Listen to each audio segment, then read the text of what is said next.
Well, guys, I really appreciate this. You know, I know right now we're all going through something that none of us have been through. So just like I said earlier, the ability to do this and just talk some ball and get our minds off this and get a little better is amazing. So um, I'm going to share my screen.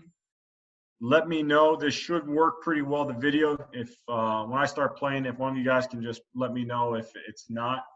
Um, you know, topic today, I'm going to talk about our outside zone pin and pull. Our stuff really, with how we do it, is, you know, we look at our perimeter run game like this. And can you guys see that okay? Looks good, Coach. A little blurry, but looks okay. Yeah.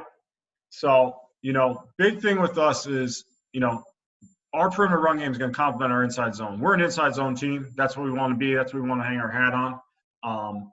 But, you know, from a combination of just not being that big this year and, you know, not letting defenses just tee off on you, I'm a big believer that your perimeter run game is necessary to complement it, whether that's outside zone, whether it's pin and pull, or it's power read, whatever you're doing to do it. We do perimeter run game for a few reasons. One, it changes the defensive run fits, second and third level between linebackers and secondary. It protects our offensive line from allowing defenses to just play downhill and tee off on us. It makes them defend more of the field and play laterally rather than downhill, like I said. I think it's great versus knockback defenses, especially knockback D linemen that are trying to reset the line of scrimmage. And it puts defenders in stress when tagged with RPOs. It makes them declare coverages and fits quicker.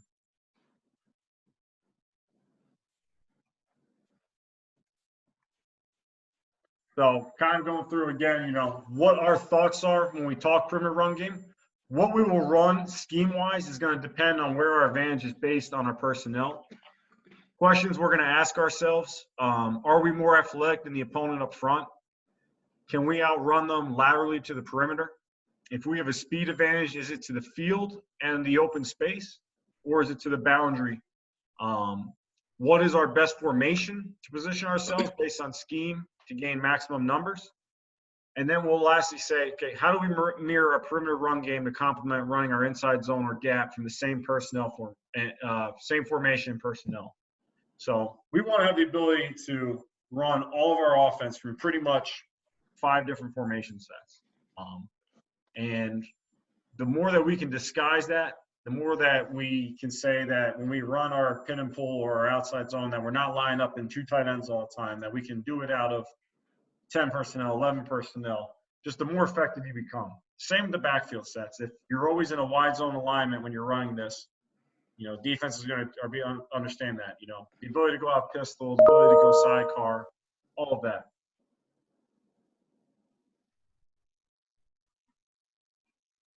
Okay. The type of stuff that we run, perimeter run-wise, zone, we'll run outside/mid zone. It's really the same thing for us. Outside mid zone RPO, we'll have a man-side zone side. Sweep, speed option. In the gap scheme, which we won't talk about tonight, we'll run power read, counter tray. We'll run pin and pull, and we'll do that as a full play, and we'll also do that as a lock where we'll RPO it on the backside. So, okay, I'm going to show some drills before I get into the scheme, and I'm going to breeze through some of this. You let me know how much you want me to go back, how much you want me to go forward. Make sure.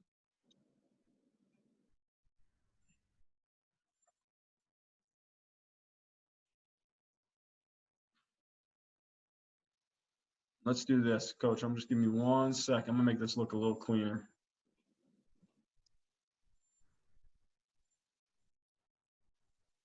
Can you guys see that a little better? Yeah, it's good, Coach. Much better. And that'll allow me to control it a little bit easier. Our belief with the drills and our philosophy with the O-line, I'm going to teach feet before hands. The feet are always going to take me to the block. So we'll always talk as an O-line, feet, eyes, hands. We're going to do individual work first, then combo drills, then half line, full group. We're going to practice what we rep on game day. We do have EDDs, everyday drills. We'll always do those every day. But we'll also have very much game plan specific drills. So like if we're running a lot of outside zone this week, we're going to work much more much more techniques and drills that are going to reflect that than we traditionally would on a week where you're going to run gap scheme and vice versa. I don't think you can always line up and just do the same drills every day unless they're your base stuff. You got to really practice where you're going to reps. You have a limited amount of reps. We're going to cross-train techniques as much as possible. So we're going to gallop in our double teams and power. And it's going to be the same technique on our down blocks on pin and pull, which I'll show you. Okay, so the first thing that we do is the scoot technique with our outside zone.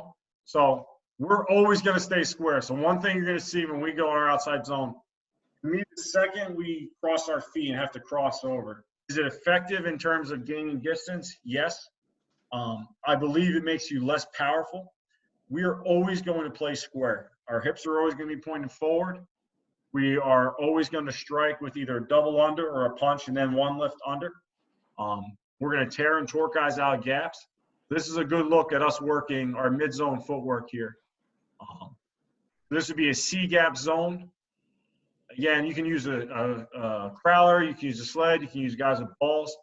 But when you watch the technique of these guys, you know, it's square, it's step into cover, and then when they split the crotch, they're making contact with tight hands, tight elbows, eyes up. And then we're accelerating our feet. We'll also work our grid technique every day. So again, this is just working our zone steps. So here we're working the backside of the outside zone. We're skipping, overtake behind, and we're going slow here because it's pre-practice, just trying to get the guys really warmed up.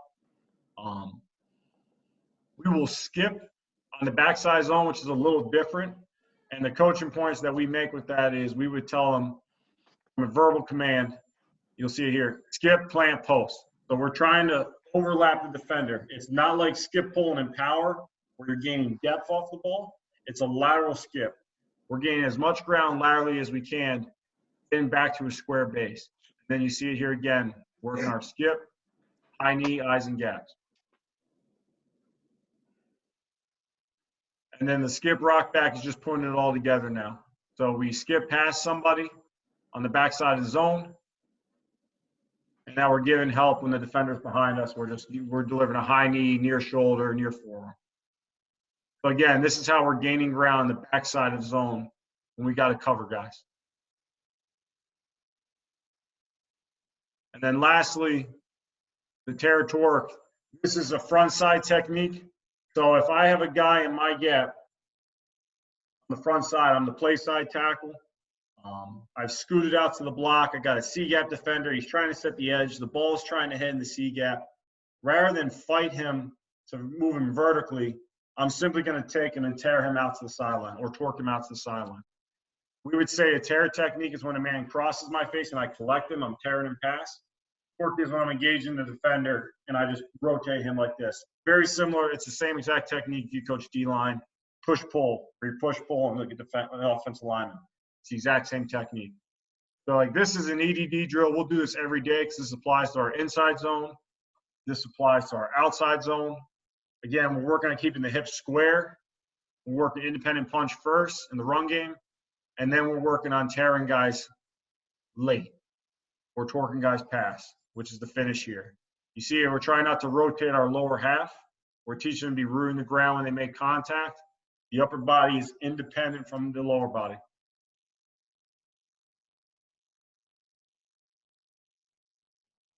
And then lastly, we'll work man blocks. And this is for our outside zone RPO game.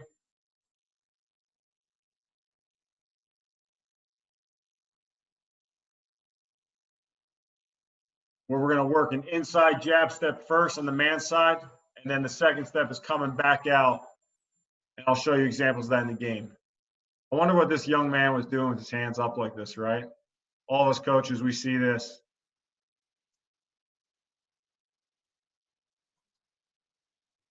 Never something you want to see. Great job with this. So again, it's an inside out step. We're going to step to the inside because the outside zone's happening this way. And then we're going to come back to prevent, again, first step is preventing him from spiking across my face. If I get spike, the second step would be vertical right now. I don't get spike, he stays in the B gap. So like this, if this is a right guard going against a 3 technique, I'm coming back out, nice tight hands again, accelerating my feet. So Talking through our mid zone and outside zone. Okay. Again, why we run our outside zone RPO. We want to stretch the defense laterally. Again, this is awesome to me if you can't knock a team back. So, like I said, I want to live in inside zone. I want to knock people off the ball.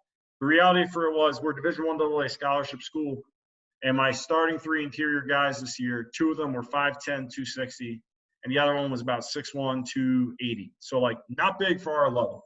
So I knew pretty early on after spring ball that if I just said to myself, well, I'm an inside zone guy, that's all we're going to do, we weren't going to have success. Make the defense defend the full 53 yards, 52 yards, whatever it is. Prevent the D-line from playing knockback.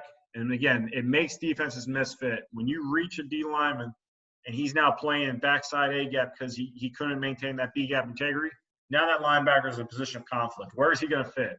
His fit's telling him he's supposed to be A, but the defender's already there. And then put overhang defenders in positions of conflict. And that's where the RPO game comes in. So again, when you look at this, our first play is train. So train is our outside mid zone. Again, it's a C-gap aiming point. It doesn't often hit out there. We're telling our running back that he's aiming for a spot on the field. So he's pre-snap aiming for that C-gap. He's going to run to that point. And then he's going to make a decision. If there's color there, he'll bend it back. If there's no color there, he's going to keep on his track. His job as the running back is to deliver the linebackers to us. So our running backs are not reading first-level defender. So a good look at it here. We're going train hot out of 12 personnel, ace formation, 2 tight ends attached. From under center. So again, this running back's mentality is I'm aiming for this C gap, outside leg of the tackle and the tight end, and that's a spot on the field. So regardless of how the picture changes, he's not deviating from aiming for that spot. When he gets there, he's going to now make a decision based on what the linebackers are doing. If he sees flow and if he sees color where he can't continue in his path, he'll cut backside. If he's pressing that spot and he sees fit by defenders where he knows there's no cut, he's never going to cut back to color, he's going to continue on his path. What we tell our running backs is you always want to get positive yards. You can't take a negative loss. A 2nd and 9 and 2nd and 8 is okay. And I know that's a crazy way to say it. But if you get 3 to 4 yards the next play, you're now in a 3rd to 5, 3rd to 6 situation. That's a manageable down and distance. The defense isn't bringing in their cheetah package on the field. You don't have 4 freaking pass rushers on the line of scrimmage. You know, you're in good shape there. So always mentality-wise, get them positive yards. Okay, let's see. So again, when you watch it here, when you look at it, he sees that there's no color. He sees the defenders aren't flowing fast. He's taking this outside. He's going to press it. He's in good shape there. Again, from the mentality up front, when we talk about IDs in our zone scheme, we do not have combo calls. And I know that's a little different. We talk about how many defenders on the line of scrimmage. So the center would line up. He would ID this as a 4-down defense. From B to B, he'd say there's 2 guys, 2 defenders B to B. We'll identify a point linebacker and a minus. So with a 4-down front, the O-line knows this. That's the point, that's the minus. If it's 4 down, we're responsible for 1, 2, 3, 4, and 5 for 5. Tight end attached because it's ace 12, he has the defender, and then we're working to a plus linebacker based on the formation. We're always responsible for an O-line for however many down, minus the read player, if there is a read player, and the minus linebacker, the point and minus linebacker. So we play in colors, which I won't get too much into. I'd be happy to talk about more if guys want. But basically, if anyone follows Coach Strollo, I'm a he's a big mentor of mine, taught me a lot. Coach Grassi down at FIU and Coach Mo taught me a lot with this as well. We're operating in pace. So like up front, we're simply taking our zone steps and we're operating under the assumption that we're either green, yellow, and red. And all that means is if there's a man in my gap, I'm blocking him, I'm green. If there's a man behind me, I'm yellow. I'm not going to rush to nothing front side. I'm going to give help to the man behind me until a 2nd-level defender enters my zone or someone else comes into my gap and takes me off of it. And then red, we won't see too much in outside zone. And then from a mentality standpoint, you have to know as the O-line where the play is supposed to hit. If the play is hitting outside here, we know that everyone behind the front side tackle is an overtake player. So we're putting our body between any defender and where the ball is intended to go. And as you said, if anyone has any questions, feel free at any point, just hit me up, let me know. I'll be happy to answer them. So again, when you watch this clip, I love this initially. Again, we're scooting off the ball, traditional outside zone where you'd see guys bucket step, cross the feet, go. There's nothing wrong with teaching that. Again, we're trying to cover guys up. First level guys, make the defender have to make a decision. The running back here is right. He's on his path. He's seeing that he's got open cover. He can probably outrun this guy. He's going to take this. If this guy flew faster right now, he would plant and cut this up inside. We want to cut as much as possible on the backside. So again, when you watch the technique, the backside tackle is skipping to overtake the 3 technique. He's green. There's a man in his gap. He's got to go. Center is green. There's a man in his gap. Right tackle is green. The tight end, the right guard, the left guard are all saying, I'm yellow. There's a man behind me. There's nothing taking me off of this initially. I'm going to take my steps and then come back and help as long as I can.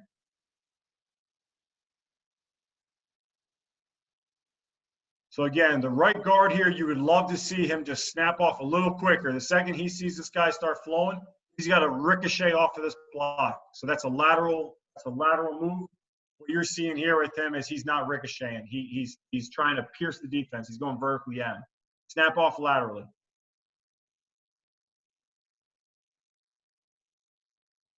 Another look at it here.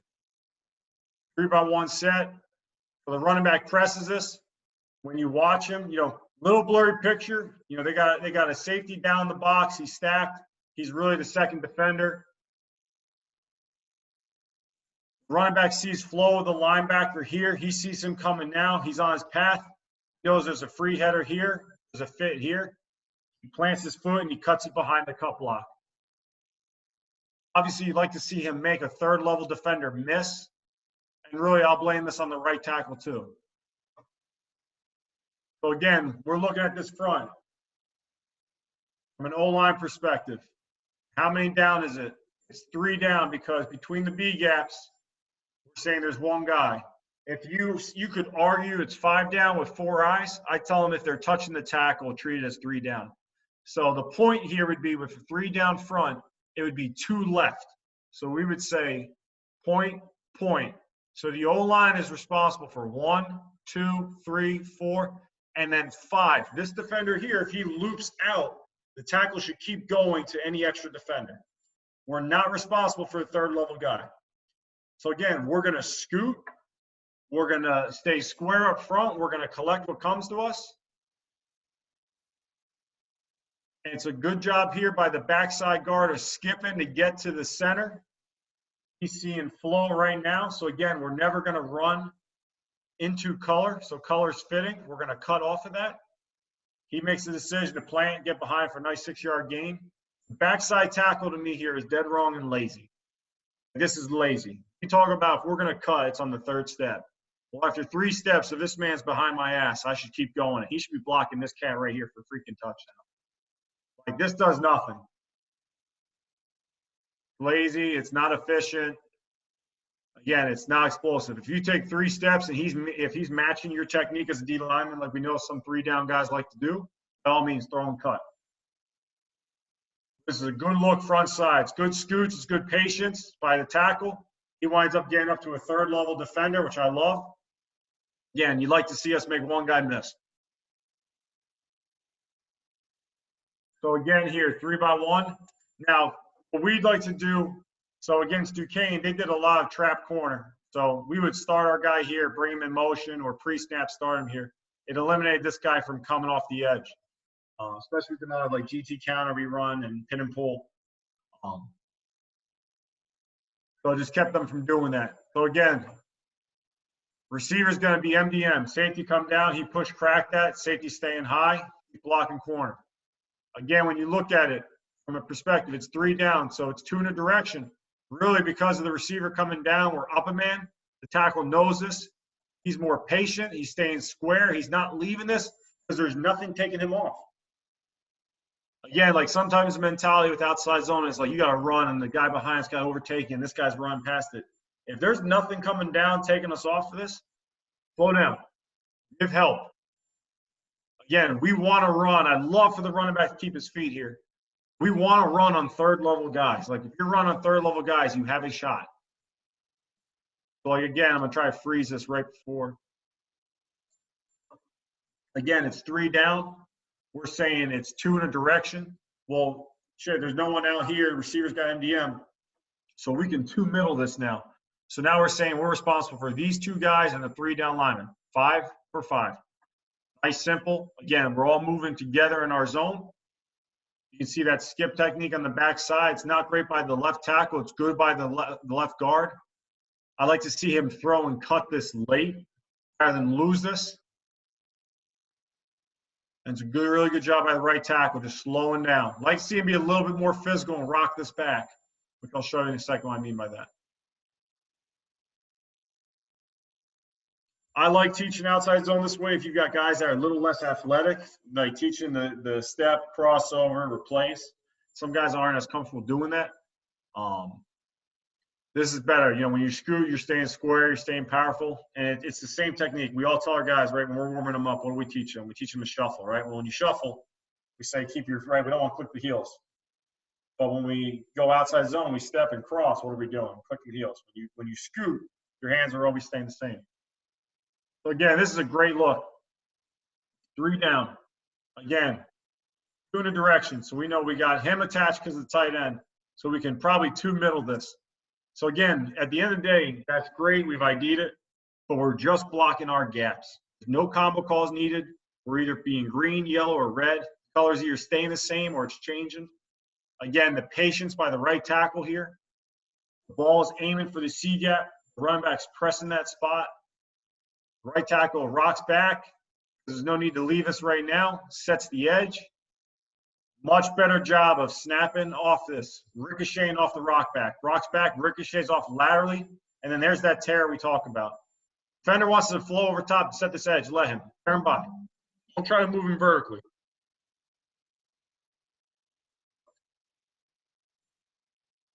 Again, backside, you see the left guard skipping. You see the right tackle skipping. He should be skipping, trying to cut this. He's trying too much to hold on to this. Don't want that. Chop guys down in outside zone if you're allowed to. I know some high school states it's different. But we want to cut guys as much as possible. Again, when you look at the running back, he's pressing that spot, Again, we're never going to run into color or cross cover.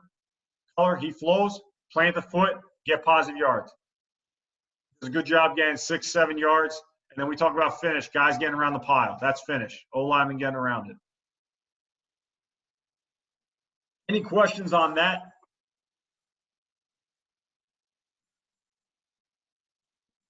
Just a quick one. Did you say the aim point for the running back is C gap? C gap, yep.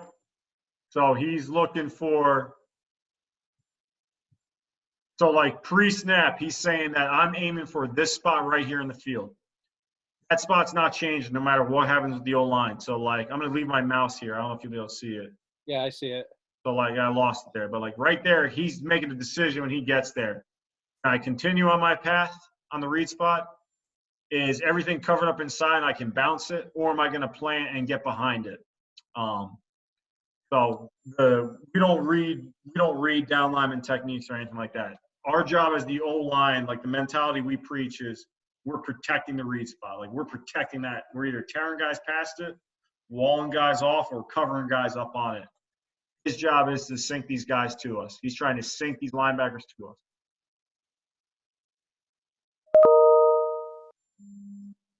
Great, thank you.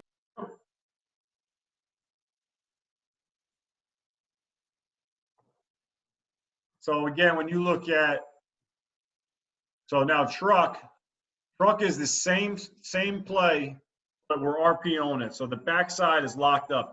We have a zone side, play side, and a man side, backside. So we'll have a few different combinations of what we'll do here on the outside. We're reading the minus linebacker. So in this case here, you know, we have the point backer. The minus is outside the box. We're reading him in the RPO. When in doubt, we tell the quarterback, if you're ever confused, just hand the ball off. Like, don't, like, RPO means run first. And you got to tell every damn quarterback coach that. No. You see it as padding their freaking stats. So, like, when you look at this picture, and I'll go back to the watch on a second. Again, it's 4 down. So, point backer, okay, man side. Our RPO rules are the same as pass pro. You're either in the zone side or the man side.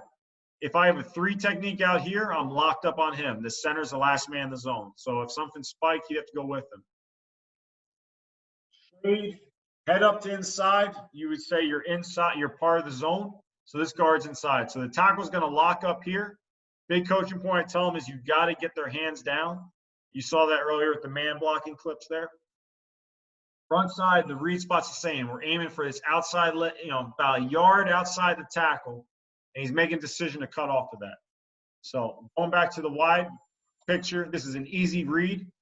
The minus is outside. He's patting his feet. He's more than apex. He's not a threat to make the play. If we hand it off, we're running on a 3rd-level defender. Easy decision, no brainer. We're just going through the RPO, footwork, and all that as a quarterback, just try to hold him a little bit longer. Coach, what's that route scheme as far as the RPO is concerned? What is that, like a little levels concept, high-low, or what is that? So it's closer to a high-low. We call this our clear concept. So we were trying to clear off the high player because we knew we were putting him in conflict. So he's running a clear, he's running a replace. A little different. Yeah. Based on how they play this, it was very effective. You know, really, you know, we're running number 3. You know, number 1 here is really just running a slant, but he's not part of it. Personally, I wish we just ran his ass off the ball. I don't know why we didn't. But he's clearing this out. We're putting him in conflict, and he's literally taking a step and then aiming right for that area. So either defend the run or defend that. His job is to get in front of this guy. If he's playing spin or whatever they're doing, we're not blocking him because of the rules, but we're going to get in front of him and cross his face. I got a couple clips where we throw it too. I'll show you. On the front side here, really good job by the right tackle. It's a bad job here by the backside guard. You'll see him skip and miss this. This guy swims and goes around. He's got to get his feet settled and come back with that. Great job here of the torque technique. And you watch the left tackle. Again, this guy wants to set the edge. By all means, let him. Push-pull. Rip him outside. Good cover by the guard. He scoots out there. Now, what I will tell our centers, again, when you look at these two, Kyle was 5'10", 260. Jonesy was 5'10", 260. Not long guys, not athletic guys. I would tell Jonesy at times he could skip to get here, even front side if he needed to, just because he was so goddamn short. Great kid, though. Awesome kid. Did a hell of a job for me. Great cover front side. Good job by the receiver on the perimeter here blocking. Again, Robert Morris, trap corner a lot. Reduced him down. We knew he was taking their corner out from being in the run fit. Easy decision. He's blocking MDM. Safety's not coming down right away. Just block the corner. Got to be able to make one guy miss.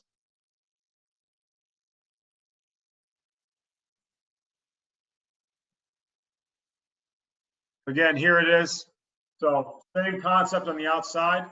So clear, replace. The minus is now inside the box. So again, we're saying that we're gonna run him off the ball, and he's not going to be able to play this in time to get to this route. Minus stays in the box. Easy decision for the quarterback. He's going with the center. He's going with the running back. Pull and throw. It's just a simple. There's so many different concepts you can run on the outside. This was just something simple. We saw that when they lined up to trips, they just never adjusted to this. They played this off-coverage shell for whatever reason. So, you know. But again, when you look at it from a tight shot here, again, B, so head up inside. I'm part of the zone. I'm man. So zone, zone, zone. If this guy goes out, I've got to go with him. Front side here. Again, we're going to scoot and go. The center can give help. He's going to initially get going a little bit quicker. If the guard tells him he needs help, he would rock back. If not, the guard should really be cutting this. We're reading the minus with the man block here. Again, we're always going to step to protect the inside. We're going to double under when we come back. You got to keep his hands down. So, like, I'll try to show it so it doesn't flow play here. Is the film showing okay, guys, speed-wise and all that? Yes. Okay. Yeah, it looks good, Coach. Good. Like, get his hands down. If that means you have to late cut him, by all means, late cut him. Like, whatever you got to do to get it down, do it.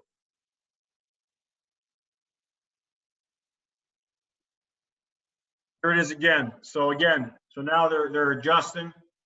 And this is a great picture. You know, you've got 3-by-1. The minus is an apex defender.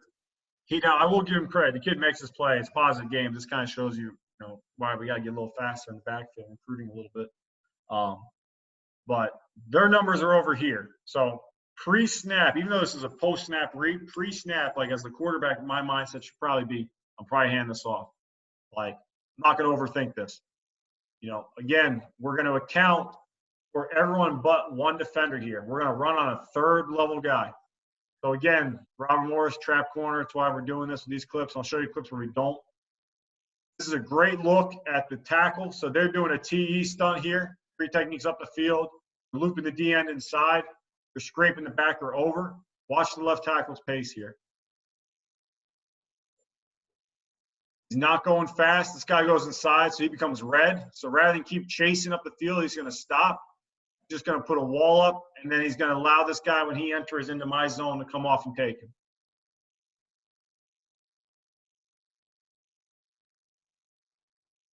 Again, when you watch the quarterback here, no brainer. If this guy's not screaming in right now, he's patting his feet, this is a handoff all the way. Could we make this throw? Yes. Like, you could argue, like, sometimes people watch this, they're like, well, do you still feel like you could have pulled and thrown that? Sure. But again, don't make RPOs complicated for your quarterback. Run, pass, option as an O-line guy. Hand the ball off when you can. So, Coach, you won't throw that clear concept with train, right? Because you want the backside locked up. Correct. So on train, you're throwing bubble. It looked like bubble mostly. Throw bubble. We might throw a quick game off it. If we will throw 3 hitches, slants. We could throw a bunch of stuff off of it. But it's going to be more of a pre-snap. Like, we're not going to really read and ride that very much. Right. Gotcha. What we'll do with most of our zone stuff, Coach, is to the zone, we'll either have a bang concept attached or some type of access throw.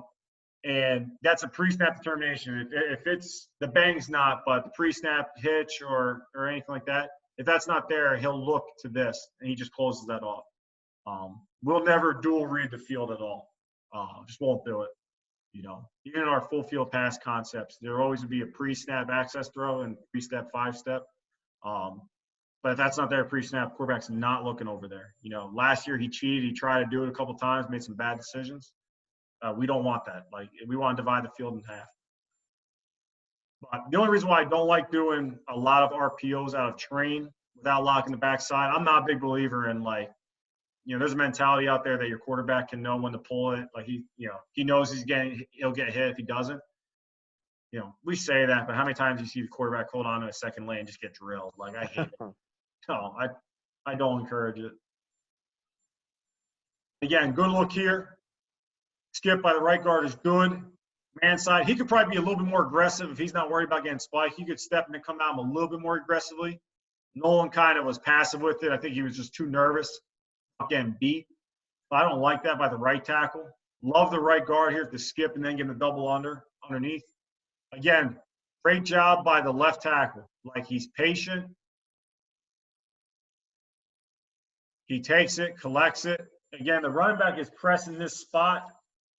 He's reading linebacker. He sees the linebacker flow. You can see his eyes looking. He knows we're covering first-level guys up. Again, Daniel is a great pace back, great kid. Not the best athlete, and that's not knocking me. He's a good running back.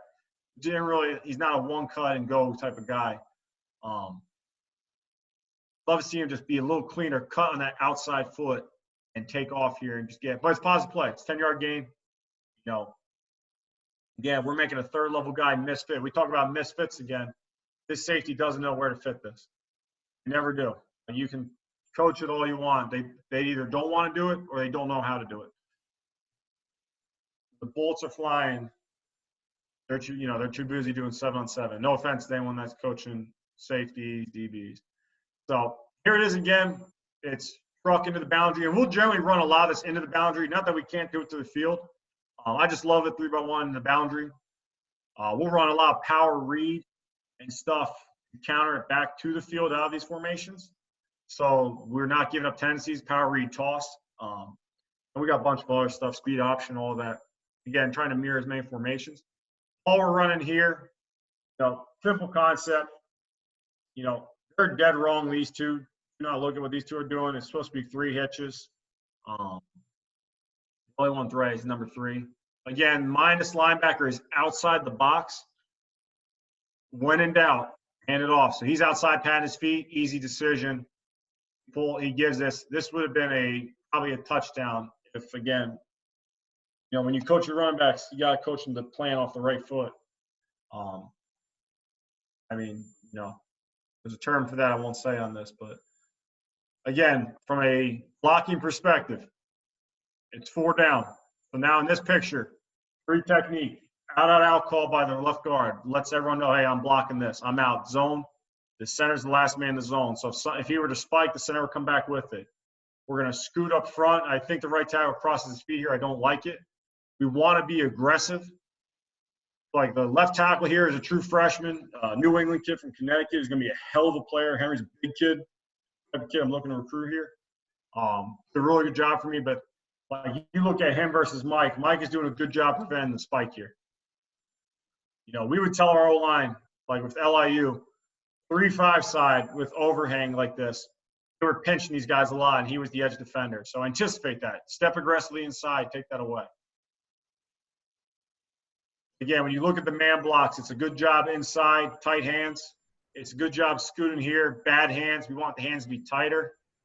Again, when you look at the right tackle, this is why I don't like crossing the feet. When you cross the feet, you're not powerful. He can't tear this guy or torque him at all. He gets a little lucky here. The defender keeps trying to fight for outside leverage. The defender's really pushing forward and just climb. Should have been a good play. Here it is again. So we're running some type of little. What's that? Hello.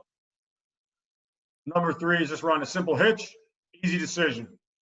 Again, look that we knew all week. So in our pass game, whether it's protections or whether it's RPO, we always look for how do defenses play it. If there's a stacked defender, and this is a little crazy how they do this here. If there's a stacked defender, that means someone's probably coming. So like right here, when you look at it, he's stacked. It means this guy's coming. The quarterback knows that from a game plan thing. Simple pull, throw. Little dangerous throw, but I'm okay living with this. We do a good job on the front side here. Simple replace. And then good job by the receiver understanding the zone of where this guy's fitting, grabbing it, and then coming back. When you talk about the quarterback rides, it's really a 2-step. For the RPO, it's really 1 step, ride it, and then make the decision. Again, when in doubt, let it go. Give it to the running back. We never want to have it where we're fighting. When you look at the man side blocks here, again, be aggressive that inside step. He's just pivoting in place. Young kid. He's going to make this mistake. He's alone on the man side. He should really be looking outside like the older tackles would look out here. I teach my tackles, my O-line to read safeties. That's why we're always in a 2-point stance so we can see the picture clear. He should be seeing that safety is stacked over that defender. That defender could probably come. And then we're just putting guys in conflict.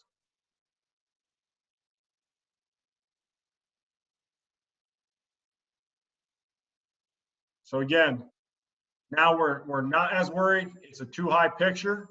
No one is stacked, so I'm not too worried about edge pressure. These guys are playing the coverage. Again, they're playing off there with a high safety. This is stealing. Again, minus linebackers outside the box pre-snap. Quarterback reads it. He comes into the box right before the ball snapped. Easy decision. He's going to ride this for a second just to freeze him. And again, good job by the receiver getting the first down. Good job, catching it and pivoting away from where he's about to get hit.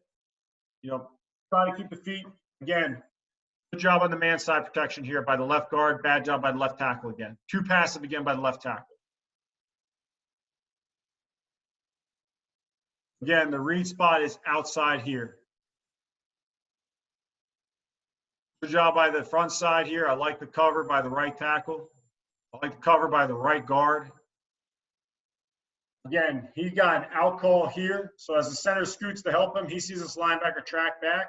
So he's coming off. He's the last man in the zone. He's got to come with it.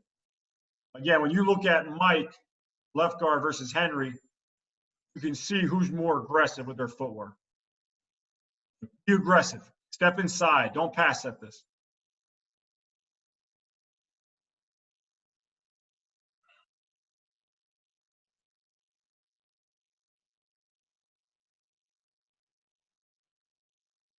We're getting a blitz look here. Now, one adjustment I've made to this, if we get this look like this year going forward, we would train this. This would be an auto train check. If we felt like we couldn't, for whatever reason, we're getting press out here, maybe they spin him down. If the quarterback doesn't like this, he would say, hey, train, train, train. Just comes outside zone into the boundary.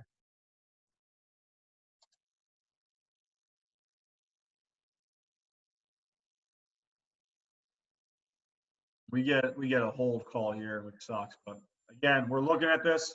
They're kind of walking up. Again, the one danger of the skip, I tell my guys, I love them skipping. If you're worried about spike across, you can scoot. You can just zone step this. But he's the last man in the zone. In and in. This guy goes, he's got to come back out with it.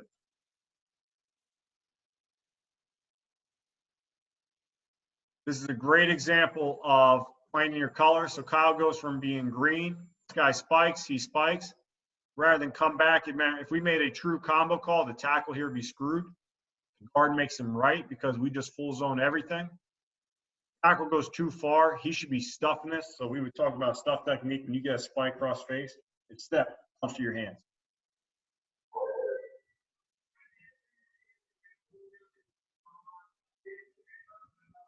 Again, easy decision, hands it off. Late flag. Suck. Show you a couple more clips of this and then I'll go to pin and pull. Again, this is RPO now. A little different. It's 3 down. So with 3 down again, it's a 2 left point. Again, we motion here. No motion here. So it's 2 right here, the point. There's no one to go to, so they're just going to 2 middle this. It just becomes a box play for us.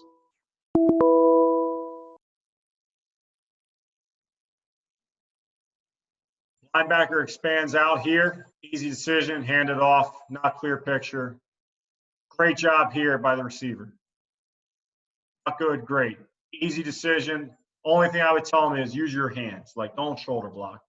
But MDM, push crack, we got to be able to make one guy miss, and we can't. We got to get better.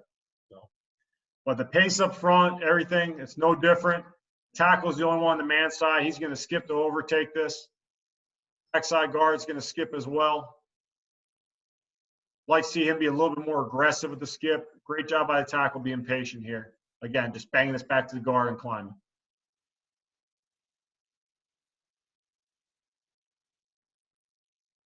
This is a good look here. Again, it's truck hot, so read spot, C gap. We're running 3 hitches here. Safety spins down. Easy decision. We're 3 for 3. We're not going to throw this far here. Excuse me, it's not 3 hitches, it's ball. He's wrong. He's coming back inside. Again, not a concept I honestly was a very big fan of, but you live and you learn. Again, zone here to the point, minus. Minus stays in the box, but he's not playing the run. Picture outside is not clear, and the ball off. Good look here in the man blocks on the left side. Right inside hands, we cut it off. Good job on the front side. Yeah, I don't like the right tackle's footwork. I love his cover. I like him to be square and scoot this.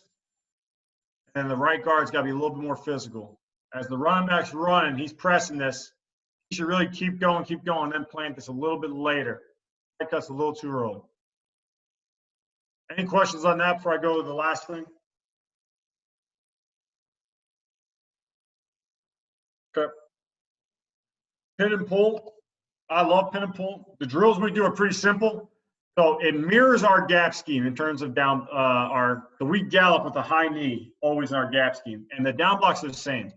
When we talk about an aiming point, we make contact. We want to have one hand on that far pec underneath the breast area. And the other hand is, I tell my guys, you're going to aim for the armpit. If you miss the armpit, by nature, you're going to bite the bicep, shoulder. If you have your hand on the shoulder to bicep to hip and all this area, that's the soft spot of the human body. And I always tell guys, like, if you doubt it, just go up to a friend, right? If you try to push him from the front, they kind of brace themselves. If I walk up to a guy sideways and push his shoulder, what's everyone going to do? They're going to naturally fall. So you're in control with that target. So our first step is going to be a lead step. It could be a high knee, like our gallop. It could be more flat if I'm worried about him penetrating up the field quick. And then we're always going to work that torque action late. Great look at it here when you watch Kyle here. Watch Kyle. Tough freaking kid, 5'10", 260. Probably should never be playing Division I football. And he started every game because he was a freaking badass. And he just blocks his ass off every play for me. I love that kid. I'd take 5 of them if I could. But again, when you look at his fits and his strike, right below the pec, good. Left hand on the shoulder. That's what we're looking for. That right there, plain long, push pull. Again, same technique as the D lineman, same technique as on power. If I was down blocking on power. And then for the pin and pull, you can do this on a crawler if you have one. I know it, like, that's not like it was intended for. I like doing it on the crawler because I think you got to sync. One thing about me, when I teach, I used to teach with pull technique. We're going to run and we're just going to blow it up. Like, we're going to just be as devastating as possible. I felt like we were very out of control when we did that. So I always tell my guys, right before contact, we're going to get back to a base and have a high knee, and then we're going to make contact with that. So like here, when you watch Obi, he's going to buzz his feet right there and then make contact near knee, near shoulder, and run his feet through. Lawnmower technique, we're going to open pull for all of our pulls other than skip pulls. Again, I'll shorten the distance. So this would be like pin and pull. We're pulling, if I'm a 3, pulling to kick out a 5. Maybe a little bit shorter difference. But again, buzz the feet, same knee, same shoulder. If you don't have a crawler, you can do it with med balls. You'll notice we got, sometimes I'll have these guys have tennis balls in their hands. I don't think they have it in this clip. Here they do. I like that for the tight hands. And also we'll drop it right before we make contact. And then we'll put it together. We'll work the down blocks, and then we'll work the technique. We'll get into group work now. So we're working the high knee gallop. We're working the pull, kick out technique. The more and more you can do group work, the more you can cross-train both techniques. So. And then lastly, we'll put it all together. And for the record, so this is, so like I have an attitude chart with my guys. So what I do is I find bad attitude plays, like good ones and bad ones. And then I find bad pictures. It's something I've always done. I love it. And so like if there's like a guy with his hand on his head or bend over in a game, I'll like screenshot and put in their locker. I tell my guys same thing with me as a coach. Like, this is a bad attitude by me. Hands on hips, this is embarrassing. Like, so like my guy screenshot this and put this in my office one day. It was awesome. Like, don't let it be caught on film having bad attitude. Like, that's not good coaching. We'll do everything grouped together here. So pin and pull, to me with pin and pull, you got to rep it. If you're going to live in it, you got to, like, we live in it. This is our outside zone play. So we rep this over and over and over. So we'll just give different looks.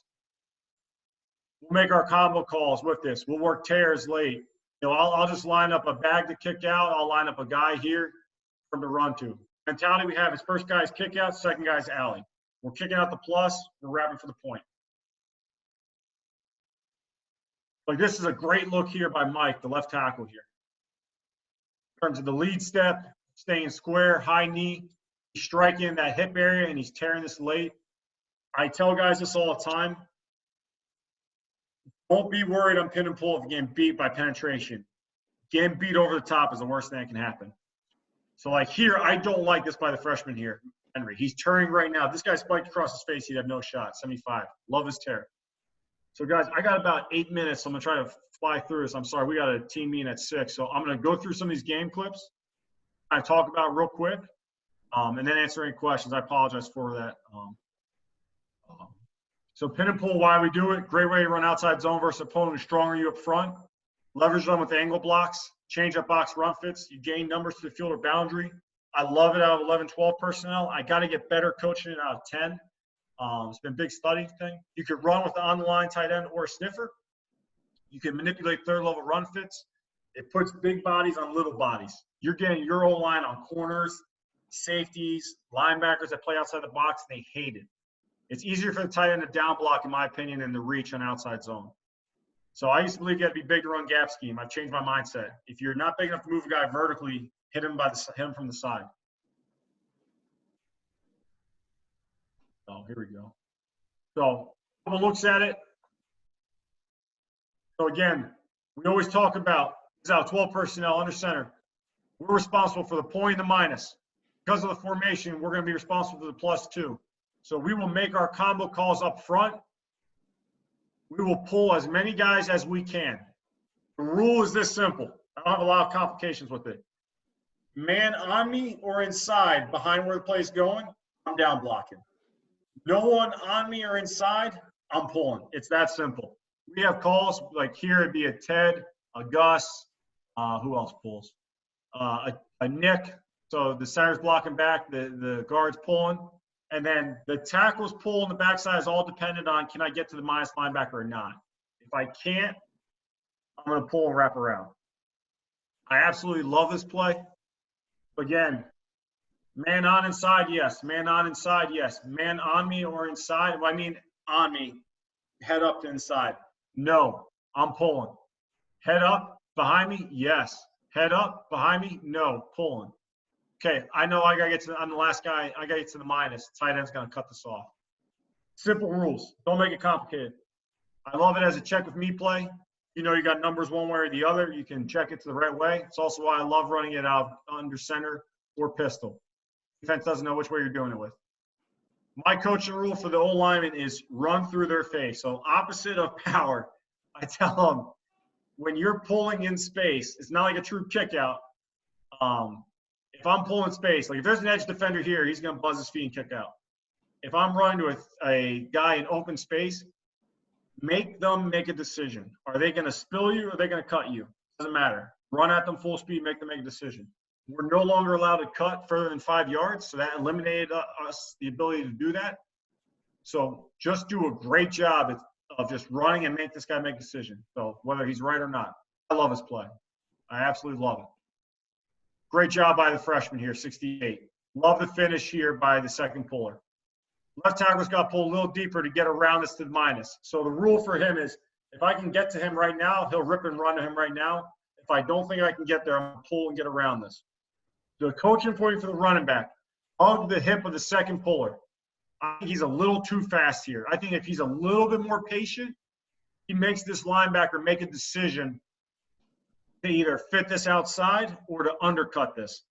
You don't want to run past the second puller. This is an awesome job. A couple more clips. I'm going to buzz through. Again, bad by the receiver here. We sent him out of motion. Should be push cracking. Doesn't. Our backside tackle runs to cut the minus. It's great effort. Again, he's got to run to where this guy is, not him. He's got to get there. Off track here. Go ahead, Coach.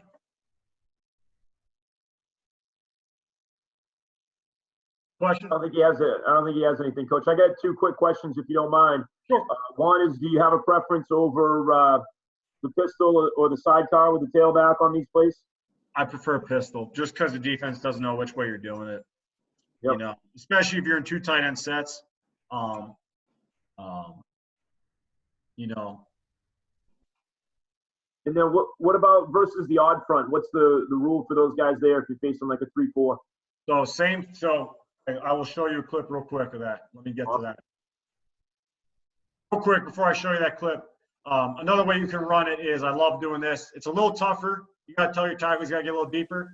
Motion across to change the picture. Do it from off the edge. So you're doing it from a hip position. You know, you're going to lose a little ground, so your puller's got to get a little deeper. But then cut blocks, cut blocks, cut blocks. Let me get the 3-down picture for you, Coach. Here we go. So this is not true 3-down, but it's 5-down. It would be simple rule, Coach. The center is always going to reach and cut front side. We're not going to down block a 0 nose. Center's going to have to reach and go. Some people do. There's nothing wrong with that. I would like both guards to pull. This guy here makes the wrong decision. He gets really lucky here. He rips and runs and somehow cuts this guy. Probably more because this guy just didn't play it right. But we're going to down block, reach, and we're going to cut this backside or just run by it. If you're not allowed to cut, you can still just run by it. If he's a heavy 4-eye and you want to lock, if you want to base out and pull him, you can, but I want both guards pulling on this. Here one guard does. He does a great job kicking out. The backside guard, they fast beat us to the minus. We get lucky here, to be honest with you. He should be pulling. He should be right here wrapping for him. I love it out 3-down. You know, you're really going to get both guards pulling. It's the picture you're going to get. Again, an attitude play here. We miss on the down block here. Again, this is where I kind of really can't harp this enough. Let him beat you up the field. Don't let him beat you over the top. But you watch the right left tackle here, miss his down block. We can't account for that guy. Right tackle here is wrong. His minus is all the way here. He should be pulling and wrapping in this. Not a great picture to run this to by any means. All right, here's why I like this clip from an attitude perspective. Watch the left guard and right guard pull. You're getting bigger bodies, even though this cat was pretty damn big for an edge guy. Getting bigger bodies on smaller bodies. These guys don't want that. Like, they don't want that. You got finished plays.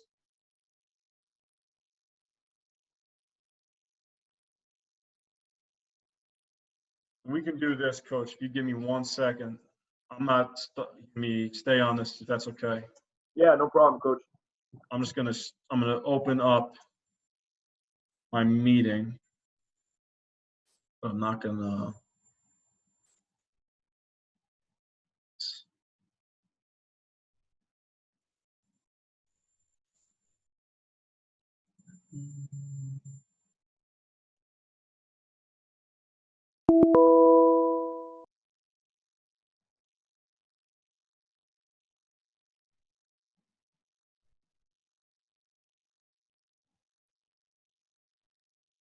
Okay. I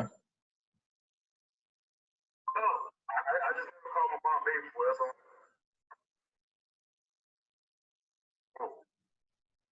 it. Okay. So I got about 2 minutes, guys. I apologize. Can you guys still see me? Yeah, we got you, Coach. Okay. So let me go back to this. Okay.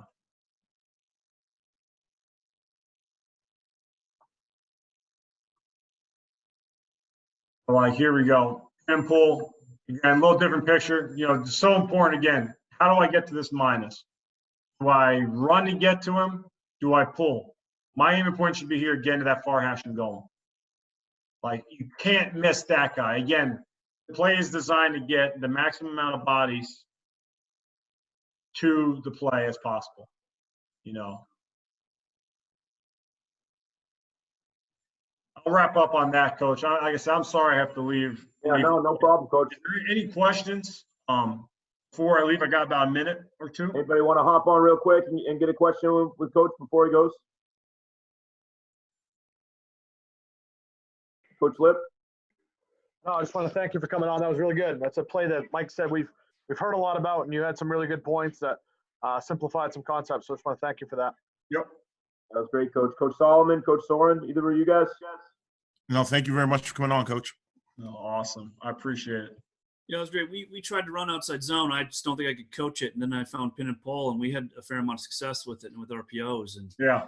so now I just run pin and pull. I wish we only ran that. Like we run the mid zone stuff because it kind of matches RPO. Like I want to just go to the RPO off the pin and pull. Like I Yeah. think we don't need to carry both.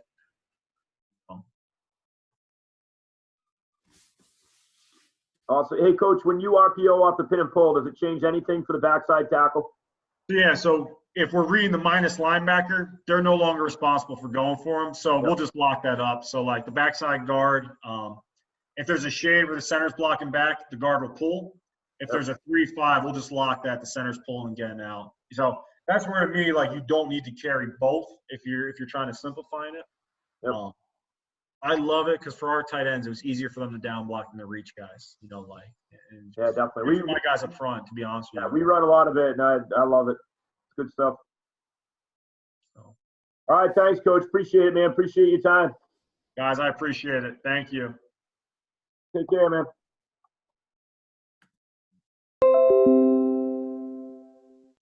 It was good. Yeah, it was really good. Well, for you guys that are in here, I don't know if you get a chance, if you don't see it on your email, but Yes, I can't begin to tell you enough. Brent Dearman from Kansas is going to hop on the OC roundtable tonight for a few minutes. At about 7:10, he's going to come in for about 20 minutes and talk RPOs. So I don't know if you guys have seen his stuff at all, but it's unbelievable.